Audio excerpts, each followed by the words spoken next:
అదే RTV app వార్తల్ని క్షణాల్లో చదివే అవకాశం ఉంటుంది. ఒక న్యూస్ పేపర్, ఒక టెలివిజన్ ఛానల్ మీ చేతుల్లో ఎప్పుడూ ఉంటాయి. ప్రాజెక్టును రాద్ధాంతం చేస్తున్నారు అని చెప్పి రేపు కేటీఆర్ పర్యటన పెట్టుకున్నారు. దాన్ని మీరు స్వాగతిస్తారా? ఏంటి దాన్ని రెస్పాన్స్? ఆల్రెడీ స్వాగతించి నేను ఆయన ఏదైతుందో ఆయన ఇవాళ రేపేదో పోతా అంటుండో ఆయన 3 నెలల కింద పోయేది ఉండే. ఎప్పుడైతే కాళేశ్వరం మేడిగడ్డ బ్యారేజీ నెర్రలు కొట్టిందో ఆనాడు ఆయన మంత్రి, వాళ్ళ నాయన ముఖ్యమంత్రి, వాళ్ళ బావ ఆర్థిక శాఖ మంత్రి,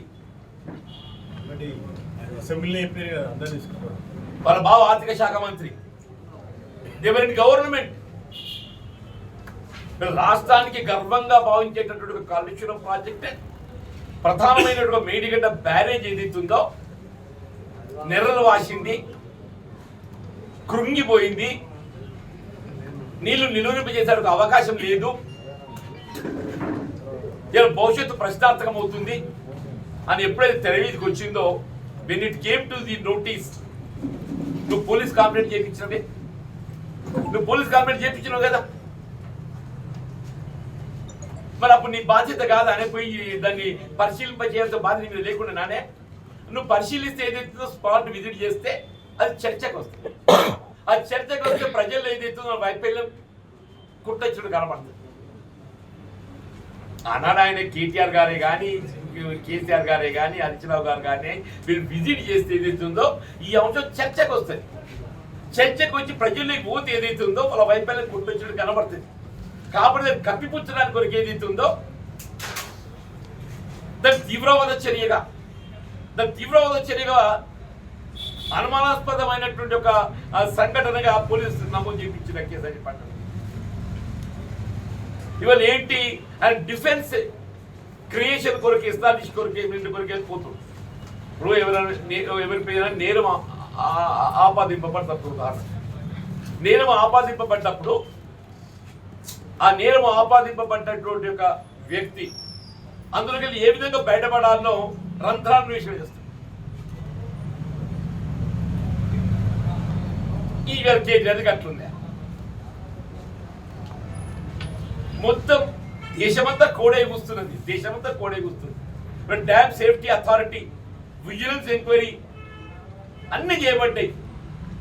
కేంద్ర ప్రభుత్వం పరిధిలోకి అంశం పోయింది. ఇప్పుడు చలనం వచ్చింది ఆ దొరగారు ఇప్పుడు చలనం వచ్చింది. సంతోషం అని చెప్పంటున్నాను నేను.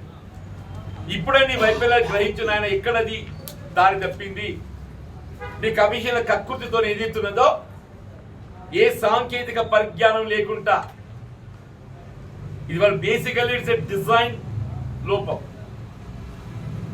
తర్వాత నిర్వహణ లోపం. ఒక ఇల్లు కట్టాలంటే నేను చెప్తా, ఇంకొక హాల్ ఉండాలి, ఒక బెడ్రూమ్ ఉండాలి, అది వాస్తు ప్రకారం ఉండాలి, ఇంకో కిచెన్ ఉండాలి, అది వాస్తు ప్రకారం ఉండాలి, ఒక డ్రాయింగ్ రూమ్ ఉండాలి, గెస్ట్ రూమ్ ఉండాలి, ఇవి నేను చెప్తా. దాన్ని ఎవరు తీయాలి? డ్రాయింగ్ నక్ష ఆరు తీయాలి, నక్ష తీసుకోవడం తీయాలి, దాన్ని ఏమంటారు ఆర్కిటెక్చర్ తీయాలి. నాకు ఏ విధంగా ఉండాలి ఇల్లు అనేది సూచన చేస్తా, ఆయన తీయాలి. కేసీఆర్ ఇక్కడ డ్యామ్ కట్టాలి, 100 మీటర్ల దిగువ పట్టుకొస్తా, నేను ఇట్లా పట్టుకొచ్చడం పేరు పెద్దగా వస్తుంది, నాకు 4 రూపాయలు కమిషన్ వస్తుంది, ఇక్కడ కట్టేది ఏదో మంచి కట్టాలని చెప్పని ఏదైతుందో సూచన చేస్తే ఆ ఇంజనీర్ దానికి తగ్గట్టు ఏదైతే డిజైన్ రూపొందిస్తారు. పూర్తిగా అది కూడా ఈయనే కాగితం కళ్ళ పెట్టుకొని ఇట్లా గీసి ఇంకొక ఇట్లా కట్టు అని అంటే ఏమైనా గీసి చెప్పేది వరుస అంతగా పెట్టే ఇక్కడికి వచ్చింది. ఇప్పుడు కేసీఆర్ కాదు, ఆ డిజైన్ రూపొందింపబడ్డట్టయితే బాధ్యుడిగా ఎవరు సొంతగా పెట్టి ఒకరు ఉరి తీయాలని చెప్పి అంటున్నాను నేను. ఎప్పుడు కేసీఆర్ అంట కదా, కేసీఆర్ కాదు ముందు వాళ్ళు ఉరి తీయాలి, ఇంజనీరింగ్ అధికారి. ఇప్పుడు కేసీఆర్ కూడా ఎట్లా సొంతగా పెడతాడే? ఇప్పుడు నేను చూశాను, అది ఇప్పుడు 2 పిల్లల మధ్య కింద బెడ్ ఉంటుంది కదా, బెడ్ కానీ బిల్లలు, ఇప్పుడు ఆ బిల్లల కిందకి నీళ్ళు చూసుకోపోయి, ఆ బిల్లల కిందకి బిల్లలు లేచిపోయినాయి. మరిన్ని వీడియోస్ కోసం ఛానల్ ని సబ్స్క్రైబ్ చేయండి, లేటెస్ట్ అప్డేట్స్ కోసం వాట్సాప్ ఛానల్ ని ఫాలో చేయండి, అండ్ లింక్ డిస్క్రిప్షన్ లో ఉంది.